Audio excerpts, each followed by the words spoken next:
Good day po. Ituro ko po sa inyo kung paano mag oil change reset.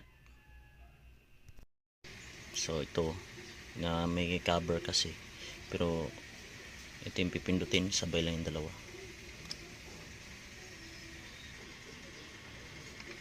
Tapos ito pipindutin ito.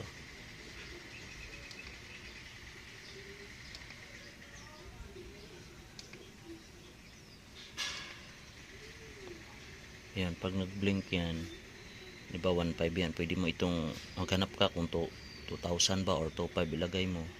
So turo ko po. Ang pindot 2,000, 2.5, 3K, 3.5, pindot pa 4K, 4.5, 5K, so 5.5, ayan 6K. Kanina 1.5 to, so lang gusto ko lang ituro yung hanggang sa 6K. So balik tayo sa 500, tapos 1K, tapos 1.5.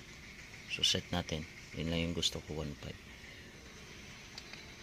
So nakaset na po yun. So ngayon meron pang ganito sa oil change na nakalagay. So balik natin. Yung iba naman pinapatay lang, pinipindot to. So pwede rin tong procedure na to. Pindot ulit tong dalawa sabay.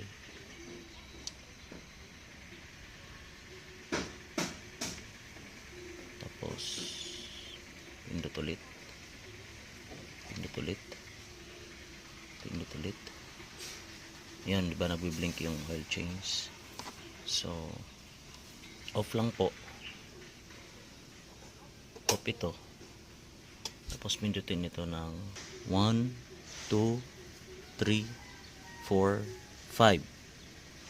Sabay open nung push yan. Huwag lang bitawan po. Oh, wala na siya. So yan lang po. Thank you and God bless.